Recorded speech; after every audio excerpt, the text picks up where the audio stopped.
Conflitos, rivalidades regionais, talvez. E isso é consequência das mudanças climáticas. O rio mais longo, o Eufrates, está secando. E se o leito seco do rio Eufrates tivesse revelado algo que a humanidade jamais deveria ter descoberto?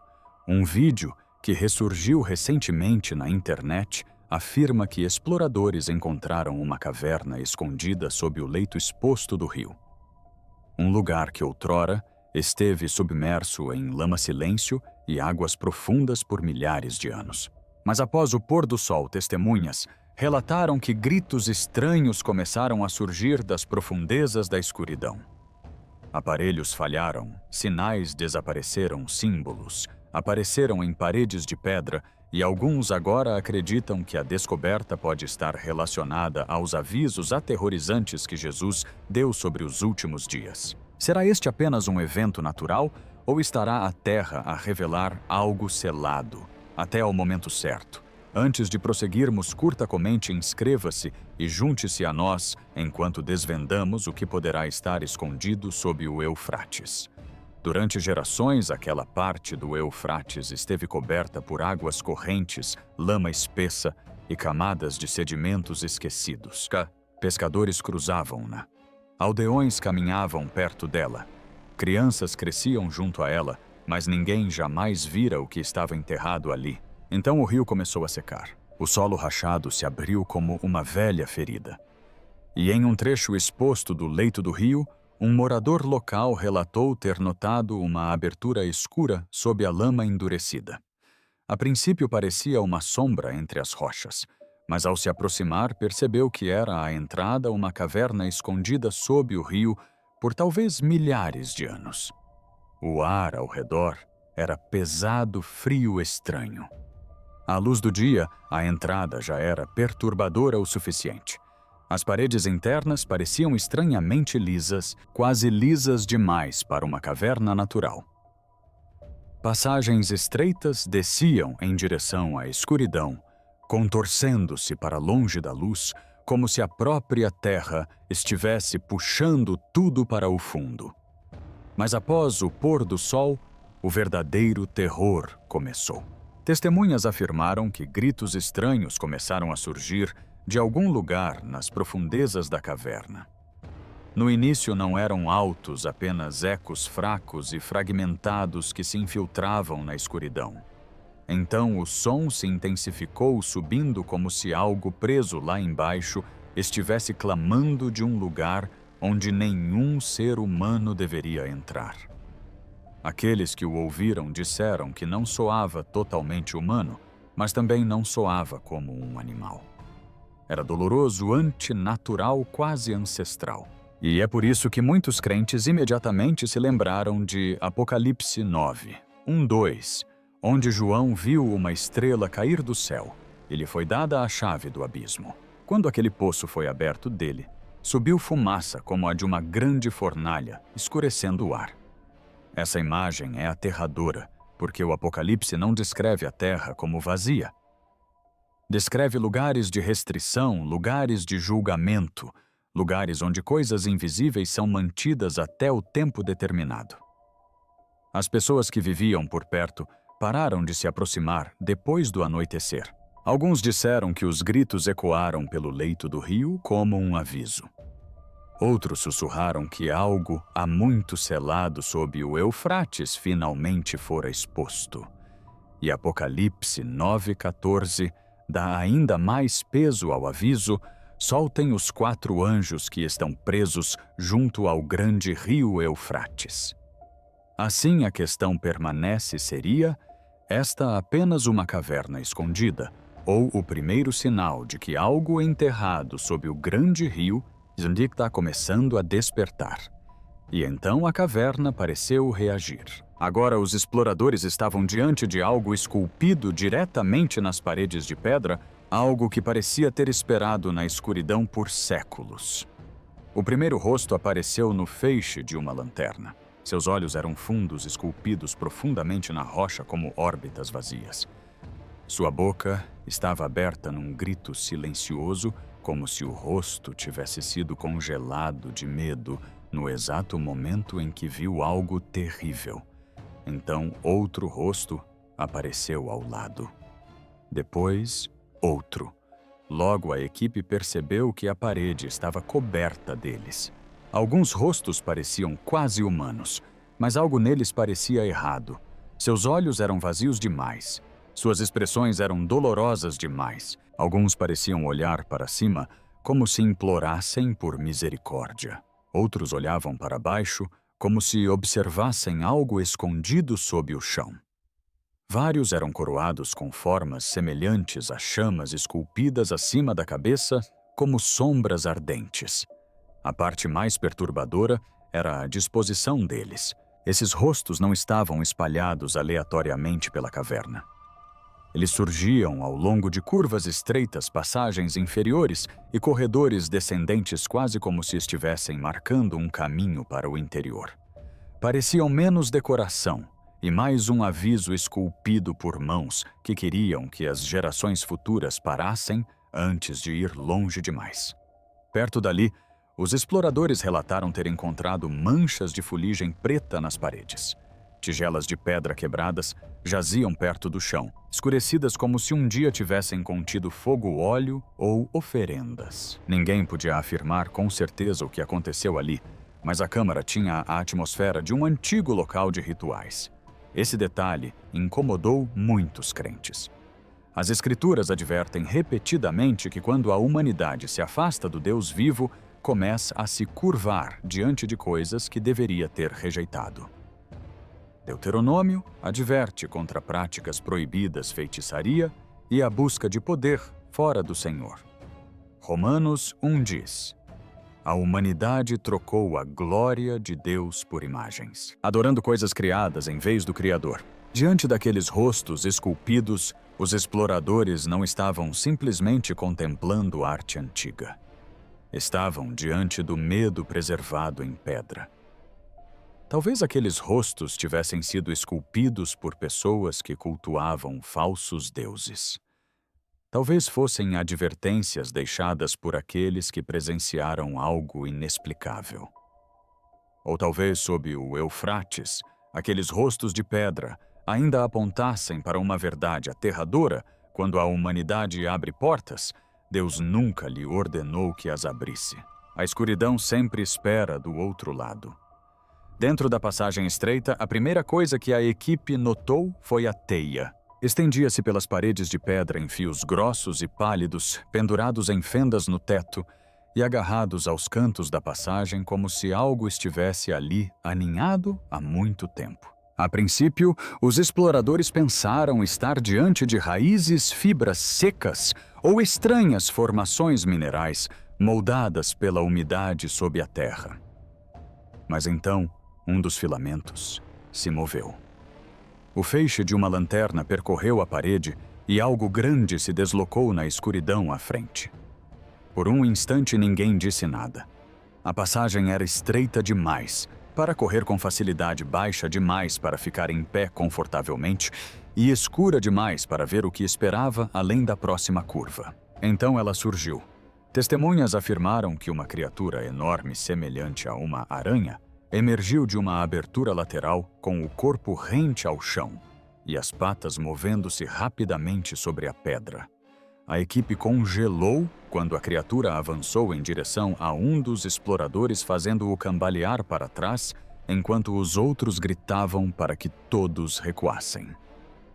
Alguns sugeriram posteriormente que poderia ter sido uma espécie desconhecida que habitava cavernas, talvez adaptada à escuridão, ao isolamento e às estranhas condições subterrâneas. Cavernas podem abrigar criaturas raramente vistas por olhos humanos. Em lugares profundos, a vida pode mudar de maneiras que parecem quase antinaturais para aqueles que a descobrem. Mas para muitos crentes, aquele momento carregava um aviso mais profundo. Nas Escrituras, armadilhas ocultas são frequentemente usadas como imagens de perigo. O Salmo 91:3 diz: certamente ele te livrará do laço do passarinheiro e da peste perniciosa. Uma armadilha nem sempre é vista antes de prender. Um perigo nem sempre é ouvido antes de atacar. Às vezes, as coisas mais perigosas esperam silenciosamente na escuridão. É por isso que a aranha se tornou mais do que uma criatura em uma caverna. Tornou-se um símbolo de armadilhas invisíveis, enganos venenosos e perigos espirituais que aguardam nos lugares onde a humanidade entra sem sabedoria. Antes de nos aprofundarmos, curta, deixe seus comentários abaixo e compartilhe com alguém que precise ver isso. Agora voltemos ao que foi encontrado sob o Eufrates. Nem todas as descobertas sob o Eufrates pareceram sobrenaturais à primeira vista. Algumas pareciam antigas, algumas pareciam científicas. Algumas pareciam fragmentos de um mundo enterrado há tanto tempo que até a história se esqueceu de como nomeá-lo. Essa foi a sensação quando os pesquisadores descobriram os enormes ossos sob camadas endurecidas de sedimentos da enchente. A princípio, apenas parte da estrutura era visível. Uma forma curva emergia da terra compactada pálida contra a lama mais escura ao redor. Então, mais peças apareceram. Fragmentos de um crânio enorme, seções de vértebras conectadas e presas longas o suficiente para fazer a equipe parar de escavar e simplesmente contemplar a estrutura. Não se tratava de um pequeno animal arrastado acidentalmente para o leito do rio. O que quer que estivesse enterrado ali era enorme. Mais tarde acreditou-se que os restos mortais pertenciam a um mamute lanoso, uma criatura do mundo antigo que pode ter vivido há milhares de anos. Mas a descoberta não parecia comum. O esqueleto estava incompleto. Alguns ossos estavam completamente ausentes, enquanto outros pareciam agrupados perto de grandes pedras, quase como se algo os tivesse movido antes da camada final de lama selar tudo. Nas proximidades, os pesquisadores teriam encontrado fragmentos que se assemelhavam a antigas ferramentas de pedra. Esse detalhe levantou uma possibilidade perturbadora. Talvez os primeiros humanos tivessem encontrado o animal usado partes da carcaça ou tentado preservar o que podiam antes que uma inundação catastrófica soterrasse toda a área. Para os cientistas, a descoberta poderia indicar mudanças climáticas antigas, cheias de rios padrões de migração ou atividade humana perto da bacia do Eufrates. Essas são explicações plausíveis. Ossos podem sobreviver em sedimentos por períodos surpreendentemente longos quando enterrados sob a água, condições ideais. Mas para os crentes que acompanhavam o desenrolar dessa história, o significado ia além da arqueologia. Gênesis descreve um mundo antes do dilúvio, um mundo repleto de violência, corrupção e cegueira espiritual. Noé construiu a arca, enquanto as pessoas ao seu redor continuavam vivendo como se nada fosse mudar. Jesus disse mais tarde em Mateus 24:37: Assim como foi nos dias de Noé, também será a vinda do Filho do Homem. É isso que torna os ossos de mamute tão assustadores. Eles não estavam gritando da caverna. Eles não se moviam na escuridão. Simplesmente jaziam ali silenciosos e ancestrais, sob camadas de terra que pareciam a própria memória. Uma criatura de outra era selada sob sedimentos da enchente, ressurgindo à medida que o Eufrates recua. Bem rio abaixo da primeira entrada de caverna relatada, vários moradores locais caminhavam por um trecho seco do Eufrates quando notaram marcas estranhas ao longo de uma parede danificada de pedra exposta. A princípio, pensaram que as formas fossem apenas rachaduras deixadas pelo calor-pressão e anos de recuo das águas. Mas quando a poeira foi removida, as marcas começaram a parecer perturbadoramente familiares. Pareciam impressões de mãos, não pequenas, não comuns, enormes impressões de mãos, semelhantes às humanas, estavam profundamente impressas na rocha com 5 dedos longos e uma palma maciça, que parecia grande demais para pertencer a uma pessoa normal. A impressão mais nítida parecia várias vezes maior que a mão de um adulto e os dedos pareciam finos, alongados e ligeiramente curvados para dentro, como se algo tivesse pressionado a pedra com força. O que tornou a descoberta ainda mais perturbadora foi o estado da rocha ao redor.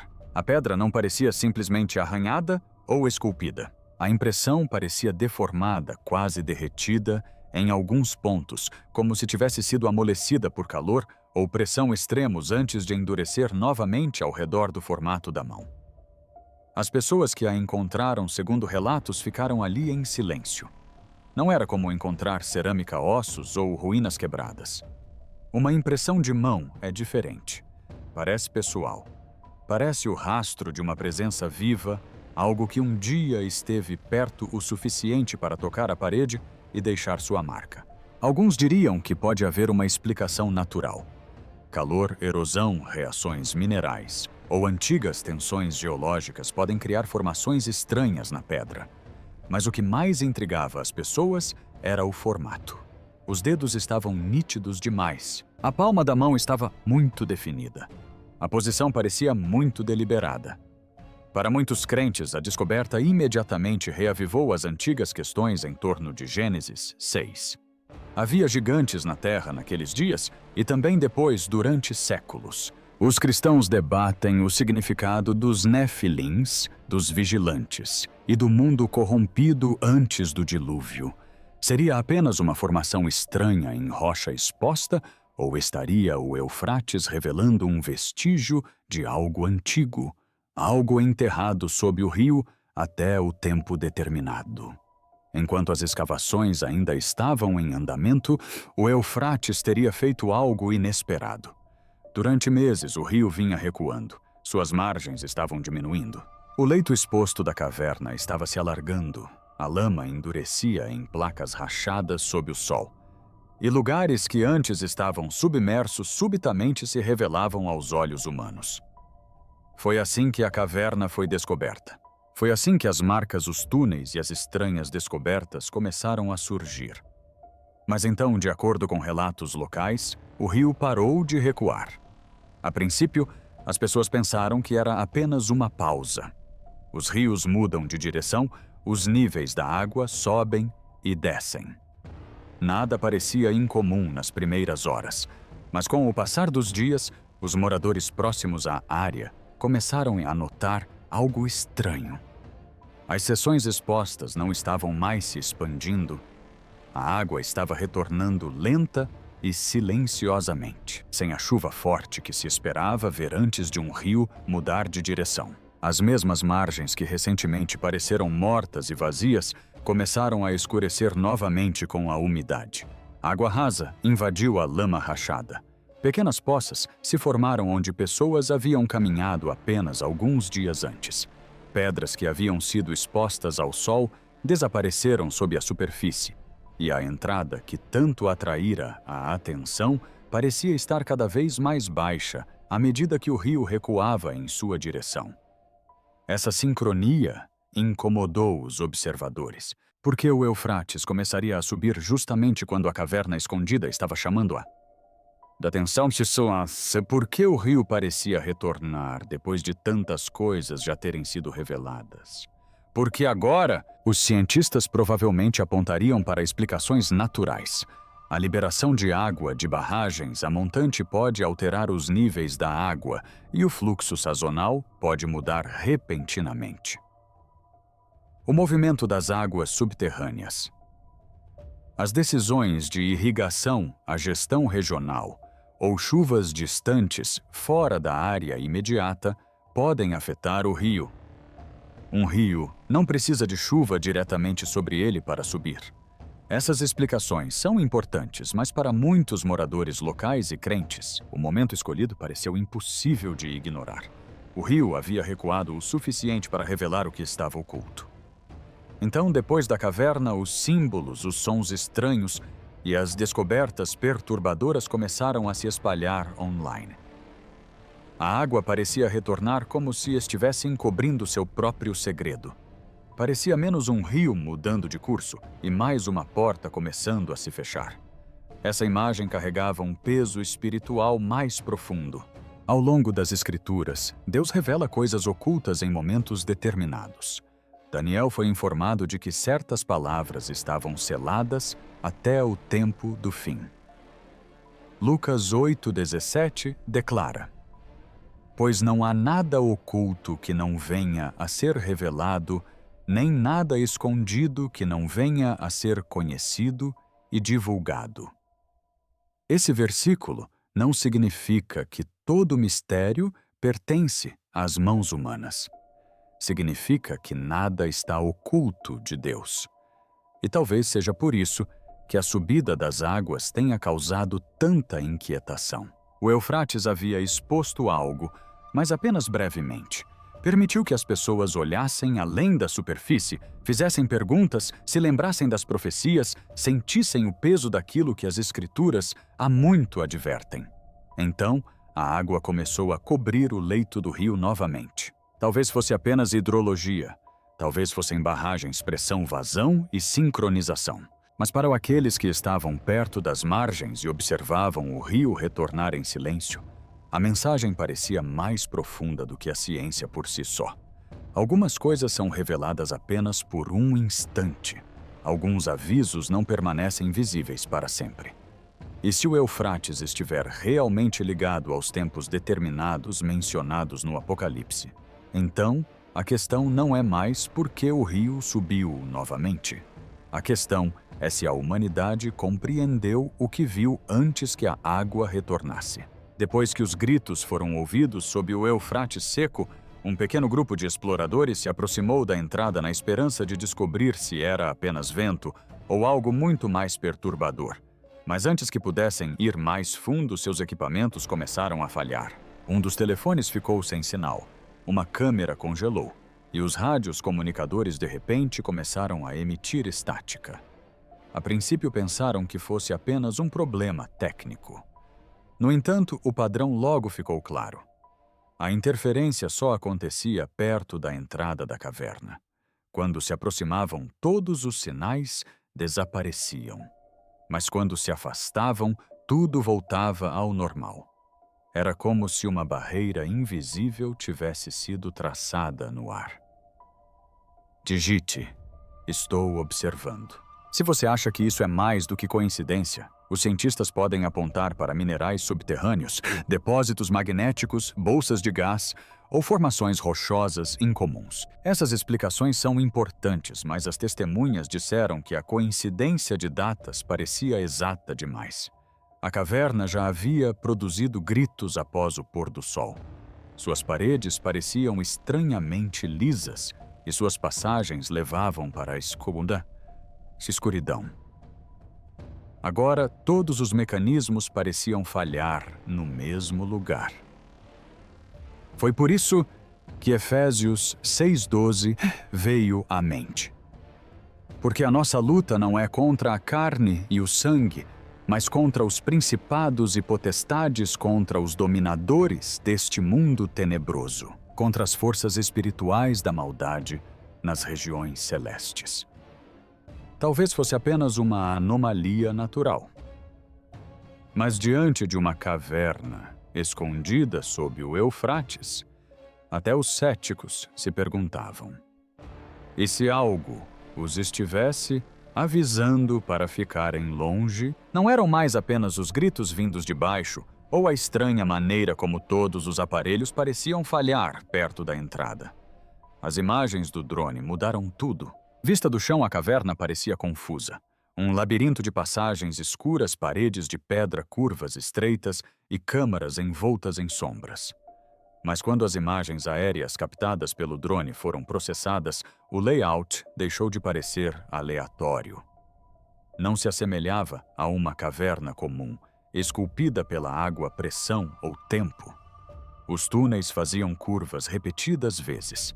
As passagens descreviam amplos caminhos circulares que circundavam um ponto central, mais profundo, oculto sob o leito do rio. Em vez de se ramificarem para fora, como sistemas de cavernas naturais, elas parecem se contrair para dentro, formando enormes círculos concêntricos abaixo do Eufrates. Essa descoberta intrigou a equipe de pesquisa. Uma caverna natural geralmente segue rachaduras na rocha, fluxos de água subterrânea ou padrões de calcário colapsado. Mas essa estrutura parecia organizada demais. Cada corredor parecia ter um propósito. Cada passagem parecia conduzir os exploradores para mais perto de um centro que eles ainda não conseguiam ver. Parecia menos uma caverna e mais um caminho ou uma armadilha. Alguns pesquisadores se perguntaram se o projeto tinha a intenção de guiar as pessoas para dentro para a realização de rituais. Outros acreditavam que talvez tivesse sido construído para conter algo no centro, como se os círculos não fossem para receber visitantes, mas para reter o que quer que estivesse selado em seu interior. Em seguida, vieram os pilares. Colunas de pedra estavam alinhadas deliberadamente ao longo dos corredores curvos. Suas superfícies eram lisas, quase polidas, com estranhas gravuras esculpidas nas seções inferiores. As inscrições não correspondiam claramente às inscrições assírias, babilônicas ou acadianas comuns. Algumas pareciam mapas estelares. Outros símbolos assemelhavam-se a padrões matemáticos, linhas que se cruzavam círculos e símbolos, repetidos, apontando para baixo em direção à Terra. Um símbolo aparecia repetidamente, um círculo dividido por linhas descendentes, quase como se algo vindo de cima estivesse sendo puxado para baixo. Essa imagem perturbou muitos estudiosos das tradições antigas. Em histórias relacionadas aos observadores, seres são descritos como descendentes do céu, trazendo conhecimento proibido à humanidade. O conhecimento das estrelas, das armas, das artes ocultas e dos mistérios era algo que a humanidade jamais esteve preparada para carregar. Gênesis 6:4 diz: havia gigantes na terra naqueles dias. E embora os cristãos debatam o significado completo desse versículo, a ideia de um mundo antigo corrompido assombra os crentes há gerações. A caverna sob o Eufrates parecia ecoar esse temor.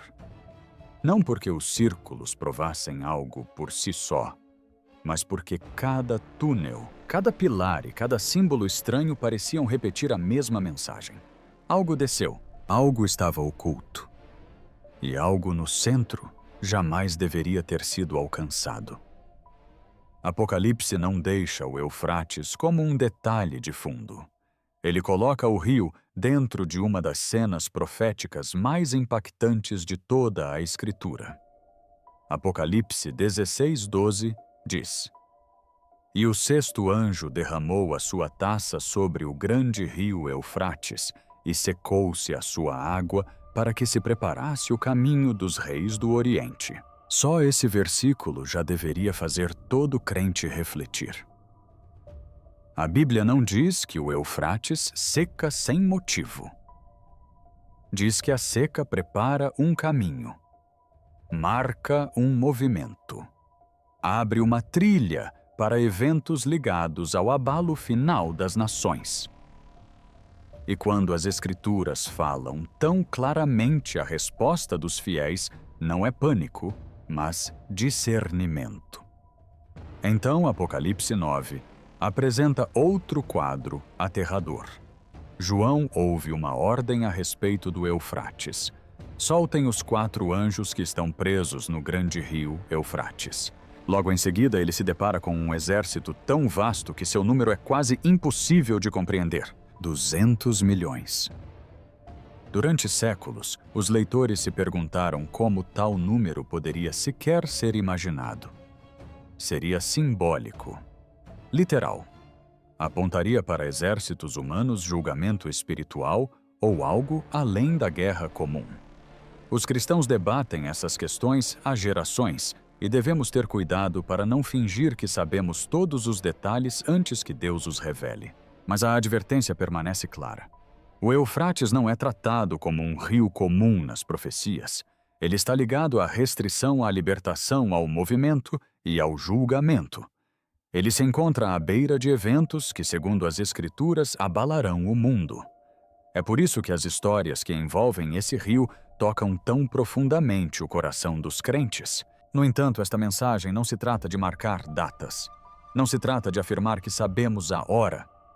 O próprio Jesus disse em Mateus 24 a 36, Mas daquele dia e hora ninguém sabe, nem os anjos do céu, nem o Filho, mas unicamente o Pai. Portanto, o propósito não é o medo. O propósito é a prontidão. Jesus advertiu que os últimos dias seriam semelhantes aos dias de Noé. As pessoas comiam, bebiam, casavam, construíam, faziam planos e seguiam com suas vidas normalmente até o momento do julgamento. A tragédia não foi a falta de aviso, mas sim o fato de o terem ignorado. Esse é o perigo atual. Uma geração pode ver sinais e permanecer adormecida. Uma pessoa pode ouvir as Escrituras e ainda assim adiar o arrependimento. Uma igreja pode falar sobre profecias, mas esquecer-se da santidade. Um mundo pode se tornar mais avançado, enquanto se torna mais cego espiritualmente. Por isso, o chamado de hoje é simples. Arrependam-se, orem, vigiem e aproximem-se de Jesus Cristo. Não se distraiam com o medo. Não se deixem consumir pela especulação. Não sigam qualquer boato enquanto negligenciam suas almas. Examinem tudo pelas Escrituras. Peçam discernimento a Deus. Mantenham seus corações puros. Perdoe rapidamente. Ore por sua família. Compartilhe o teu evangelho enquanto ainda há tempo. As virgens prudentes não estavam preparadas porque compreendiam todos os mistérios. Eles estavam preparados porque suas lâmpadas estavam cheias quando o noivo chegou. Que este seja, portanto, o último aviso. Quer o mundo ouça ou ria, o crente deve permanecer vigilante. Senhor Jesus, prepara a tua igreja. Guarda-nos do engano. Enche nossas lâmpadas com óleo. Torna-nos fiéis, devotos e santos até o dia em que voltares. Se esta mensagem tocou seu espírito, curta este vídeo, deixe seus comentários e inscreva-se para mais estudos bíblicos e obrigado por assistir até o final. Então a união se intensifica, torna-se mais difícil de ignorar. Cada onda sinaliza que algo está se aproximando.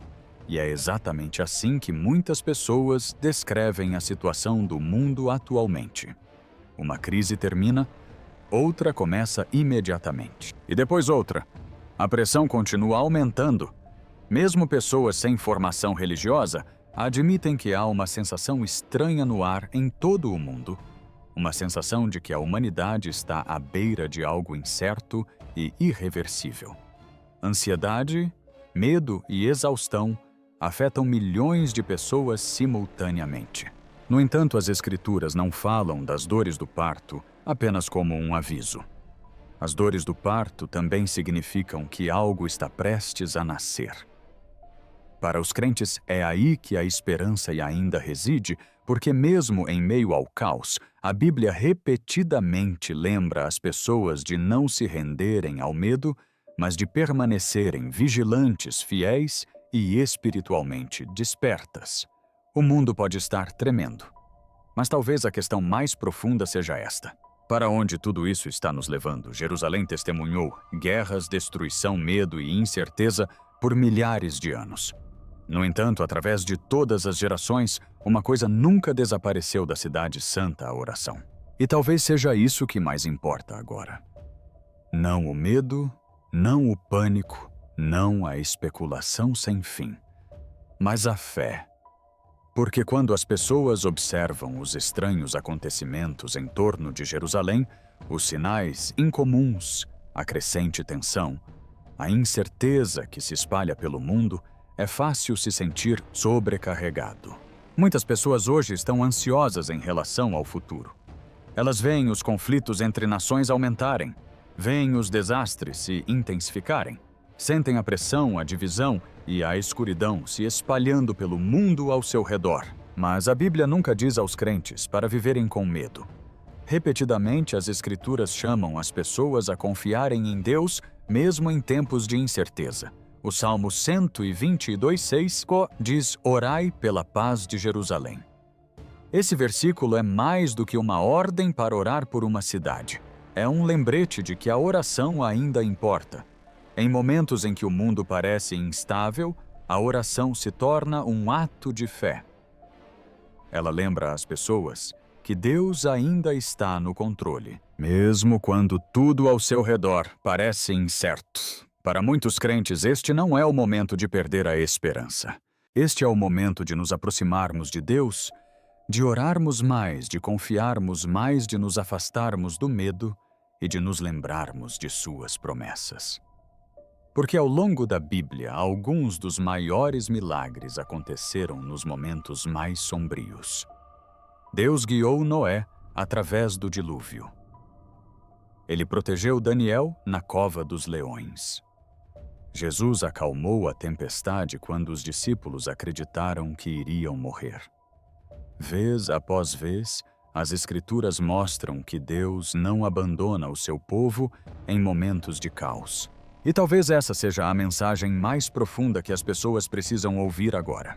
Não se trata apenas de observar os sinais ao redor do mundo, mas de examinar seus próprios corações, perdoar, orar, buscar a paz e reconstruir a fé enquanto ainda há tempo. Porque por mais incerto que o futuro possa parecer, os cristãos acreditam que Deus permanece soberano sobre todas as nações, todos os desastres e todos os medos. O mundo pode mudar, as nações podem tremer, mas Deus não muda.